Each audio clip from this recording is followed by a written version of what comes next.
I'm just taking time to make the proper use of my influence. Couple 100,000 cash, a few haters, lawyer fees for new cases, and a box of blunts later I give you. Details tonight surrounding the death of a Wayne County Sheriff's deputy who was killed while off duty last year. The Wayne County Prosecutor's Office presenting evidence showing 23-year-old Devontae Jones was texting the men charged with his murder minutes before he was killed. 7 Action News. He was texting the person, so that, okay. I'm going to take a stab at it before we get this. If you texting a person that killed you before they killed you, obviously that means that you know him. So that means if you know him, they had some type of personal relationship going, man or woman. Man or woman. I'm just going to assume that this was a man who did this. So whatever they was texting about, that was probably the reason that he lost his life. And I'm not going to say, I think it was probably over something petty, like something, like he might have been selling some, he looked like he might play Xbox or something, like he was selling an Xbox controller or something like that. I feel like this going down the lines of a robbery. He tried to sell his whatever to somebody that he thought he knew, but he didn't know him. Came back and bam. Reporter Kiara Hayes spoke to Jones's mother, who says this should be a lesson to all to learn who your real friends are. A half an hour before his death, new evidence shows that Devontae Jones was texting the men who would a month later be charged with his murder. His mother says they were childhood friends who were going down different paths, and it was jealousy that killed her son. And this is how I'm left to remember my baby. Every day, 5 times a day, Sherry says she sits in her son's room, decorated with his accomplishments and his favorite belongings. Man, I don't know if y'all saw it. Man, she got cut out of that man.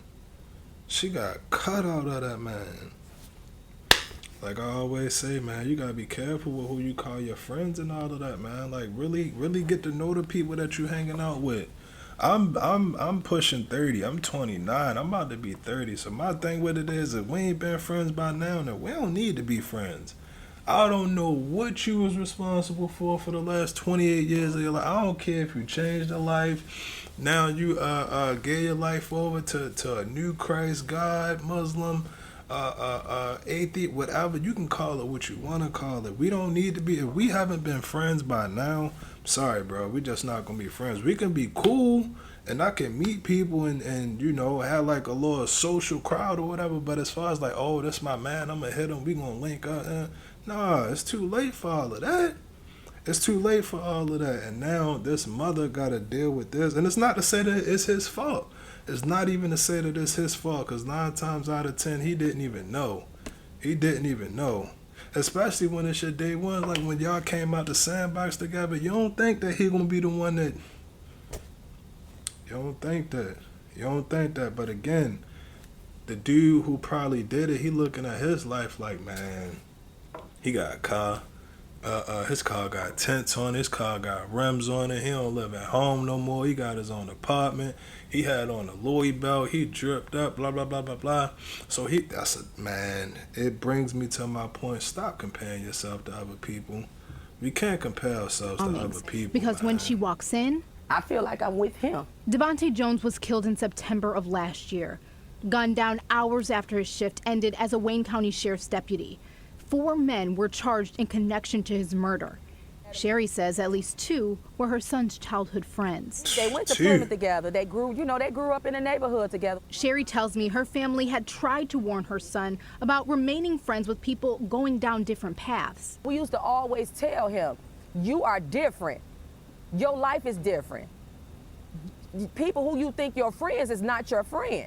Yesterday, the 4 men were in court, and a group text message between them and Jones was read out loud by a homicide detective detailing an escalating argument and plans to meet up and fight. Jones was killed around 4:15 a.m. on September 20th. 4:15? Less than an hour before, one of the suspects texted Jones saying, 3:15? I'm trying to save you, FR. I don't want you to get hurt more than expected. And Jones texted, Why they text? I'm sorry. I'm gonna keep it real with you, bro. If you're not already in the process of bleeding, don't hit my phone at 3 o'clock in the morning. Why they texting at 3 o'clock in the morning? What type of shit? Like, what they got going on? This is sheesh. A minute later, saying, You ain't saying stop flapping your gums, because I'm not a hoe. at 4:13, 2 minutes before Jones was believed to be killed, one of the suspects allegedly texted, Yeah, me and me cleared that up. Sherry says she wants her son's death to be a reminder to everyone to be cautious who you trust. Your children got to be careful who they think is their friends. Man, and that's another thing. I don't care what y'all niggas out there say, boy. Fuck what you heard. Fuck what you know. Your mother's gonna be that woman that love you. She's gonna be the one that's gonna tell you what you want. If you got a good mother. Now we are not fortunate enough to have that mother. Some of our mothers be on others.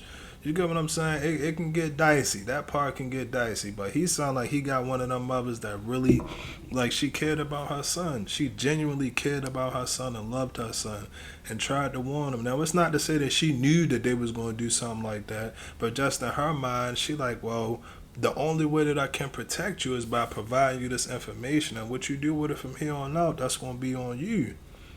It's sad and it's unfortunate because she probably, but what they say, whatchamacallit, it's called mother's intuition. Mothers know, like they know. Your mother can tell, she know. Like with me, when I used to come in, stand out all night in high school and all of that coming in 2-3 o'clock in the morning, I'm thinking like, all right, I'm just gonna go ahead, all right, you know what I mean? I'll probably sleep downstairs tonight, that way she don't see me coming in the house, whatever. Now they got cameras and shit, so they know everything. But I'm like, yeah, I'm just gonna come downstairs real quick, sleep downstairs. Nah, but her head, like they know. They know. Always trust your mom. I heard my favorite line from, and I'm not even a Wale fan, but a line that I heard from Wale, he said, as long as your mother love you, don't ever love a woman.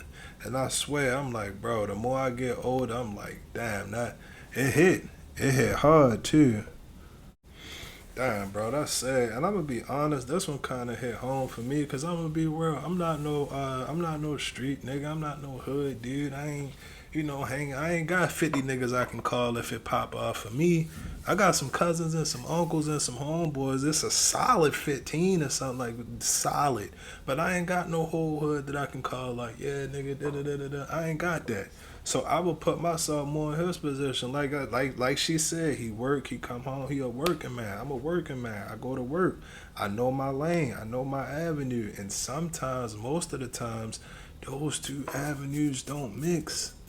They don't mix. That's why I tell a lot of the young dudes who are like, bro, how you feel about something? How you feel about that? I'm like this, man. At the end of the day, you got to pick a path. You got to pick a path. You got to choose what path you're going to go down. And both of those paths have consequences. Like,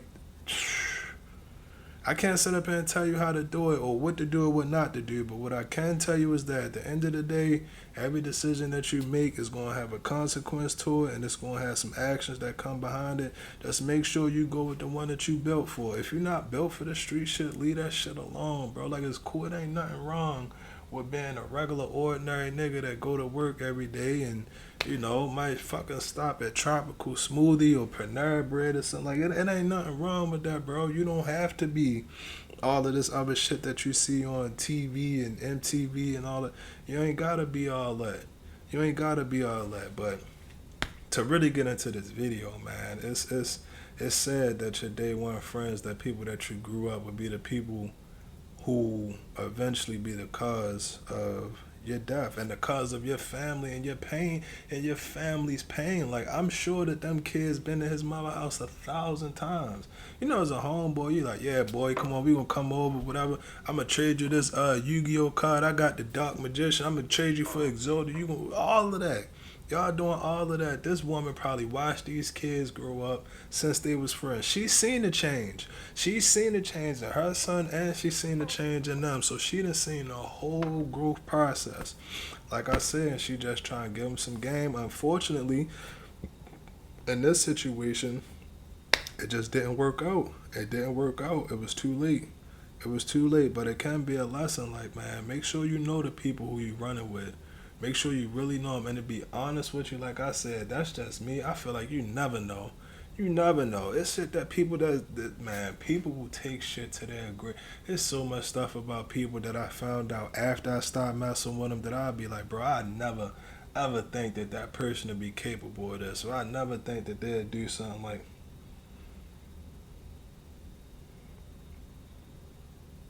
You don't know. You don't know. That's why I say, man, keep your eyes, keep them open, man. Make sure y'all keep on, whatever you doing, keep on going with it. And we gonna be cool how we be cool. I'ma holler at y'all.